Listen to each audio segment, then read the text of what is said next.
नमस्कार दोस्तों, उम्मीद करता हूँ आप स्वस्थ होंगे। मैं आज बात कर रहा हूँ एथलेटिक्स फलक में भारत के चमकते सितारे नीरज चोपड़ा की, जो एथलेटिक्स के तीनों मेजर टूर्नामेंट में गोल्ड जीतने वाले भारत के इकलौते एथलेटिक्स हैं। नीरज चोपड़ा का जन्म 24 दिसंबर 1997 को हरियाणा राज्य के पानीपत नामक शहर के एक छोटे से गांव खांदरा में एक किसान रोड समुदाय में हुआ था। नीरज चोपड़ा अभिनव बिंद्रा के बाद व्यक्तिगत इवेंट में गोल्ड जीतने वाले दूसरे हिंदुस्तानी।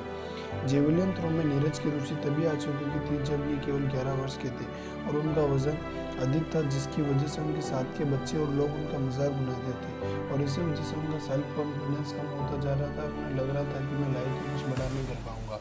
उनके परिवार वालों ने मोटापा को कम करने के लिए पानीपत स्टेडियम ज्वाइन करवाया, जहां नीरज रनिंग करते थे। एक दिन उनके सीनियर जे चौधरी ने उन्हें जेवलिन थ्रो करने के लिए कहा, जो हरियाणा को रिप्रेजेंट करते थे।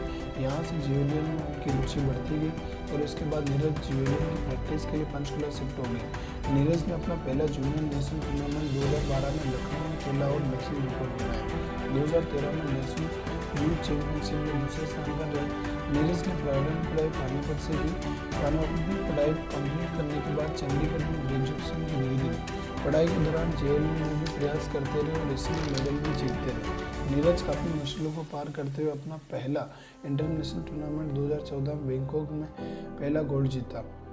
इसके बाद नीरज को अवसर मिला नेशनल लेवल ट्रेनिंग कैंप में ट्रेनिंग करने का, क्योंकि वहां उन्हें बेस्ट डाइट और नेशनल लेवल के एथलेटिक्स के साथ सीखने का मौका मिला, जो उनके लिए बहुत ही इम्पोर्टेंट था।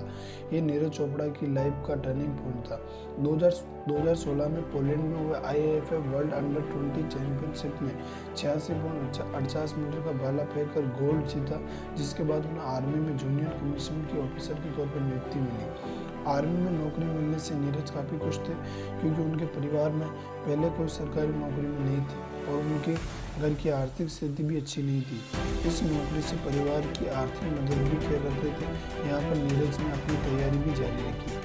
2018 में इंडोनेशिया के जकार्ता में हुए एशियन गेम्स में नीरज ने 81.06 मीटर का थ्रो कर गोल्ड जीता। इसके बाद इन्हें अर्जुन पुरस्कार से सम्मानित किया गया। 2018 में एशियन गेम्स और कॉमनवेल्थ गेम्स में शानदार प्रदर्शन करने के बाद नीरज के कंधे पर चोट भी आ गई, जिसके कारण काफी समय के लिए गेम से दूर रहे। इसके बाद कोरोना के कारण कई स्पोर्ट इवेंट रद्द हो गए, जिससे उनका खेल काफी प्रभावित हुआ। लेकिन इसके बावजूद भी जोरदार वापसी करते हुए 2021 में टोक्यो ओलंपिक में गोल्ड मेडल जीता। इसके बाद तो नीरज चोपड़ा पर इनामों की बारिश ही हो गई। हरियाणा सरकार ने 6 करोड़, रेलवे ने 3 करोड़, इसके बाद पंजाब सरकार और मणिपुर ने 1-1 करोड़।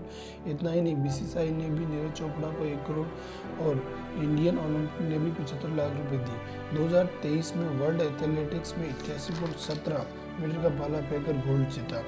आप भी इस पर विचार करना कि नीरज चोपड़ा एक छोटे से गांव से जन्मा और आज कहाँ पहुँच गया, तो आप भी पहुँच सकते हैं। Thank you.